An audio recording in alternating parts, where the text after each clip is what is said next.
Y'all, we got some community drama going on. Let me tell you about it. Just for some context, when I moved into my current house about 3 years ago, I was paying just over $1,000 a month. I have renewed since then twice or three times, and I am currently paying right under $1,300. Well, I had a new neighbor move in right at the turn of the year. And we would always wave, we'd like chit-chatted, but I never actually had a conversation with her. And then yesterday, I noticed that she was talking to some of our neighbors that are a little bit farther down the street. Obviously didn't think anything of it, you talk to your neighbors. But then the next time I went out, I noticed that she was a couple doors down talking to that neighbor. And it kind of looked like she was going door to door. Well, today I was going out to go to the store and she saw me and like waved that I should stop. So I stop and we're chit-chatting, whatever. And she says, "Can I ask you a personal question?"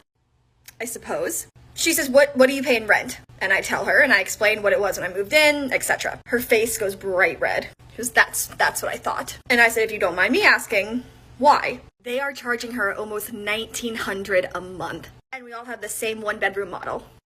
Is that legal? Well, it's important to note that no matter what regulations are going on, stuff like this happens, and this is why regulations are important, because people do things like this.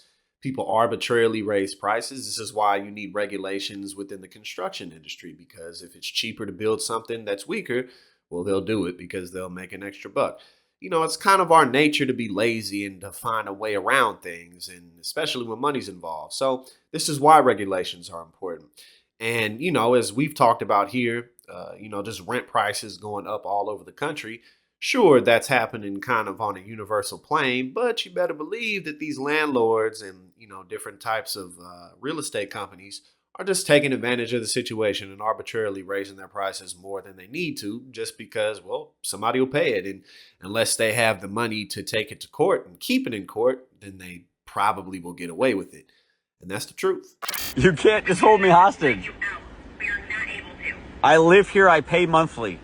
Look it up. I understand that you pay monthly, sir, but if your pass is not working, you're going to have to pay for your parking ticket, and then you're going to have to contact the office about getting a refund. One of the reasons that I really like using these videos so much is because, in modern times, we have the ability to see how things that you might not think are happening at scale actually are.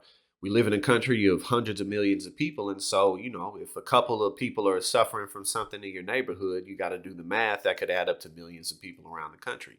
So if millions of people or hundreds of thousands or just thousands of people are paying too much for something or going broke for something or literally having their lives upended because of the greed of corporations or the greed of somebody who's in a position of power, it's platforms like TikTok, Twitter, Instagram that really, really bring us to light of what's going on out here. And it's because of that the left has been able to make the gains that we've gained, over the past couple of decades. We've taken a lot of losses, but that's life. You take L's and you come back, you bounce back, and you make W's.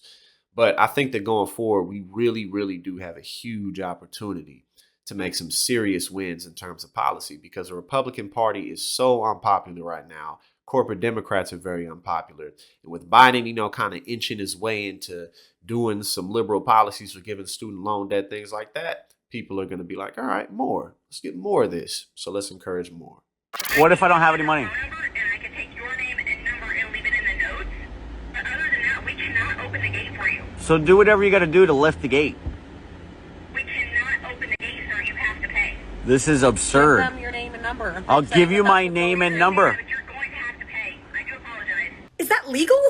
I mean, just to give you somewhat of an idea of what people can do arbitrarily overpricing, banks, credit unions, community banks, fintech services in 2021 collected $33.4 billion in overdraft fees. And that's according to Moab Services. They're a data collecting service.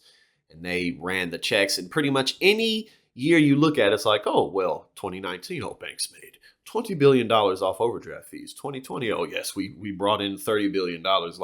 It's like being poor costs more money. Like literally like having less money, you get charged. Like, oh, you don't have any money? Oh, well, we'll charge you $35. Like, why? I'm not using more. I mean, because I used 50 cents extra, now I'm charged $35. That's really gotten me into some slumps before. When I wasn't doing as well or when I was going through certain types of things, that extra $35 literally could feed you for 3, 4, 5 days if you buy the right type of stuff.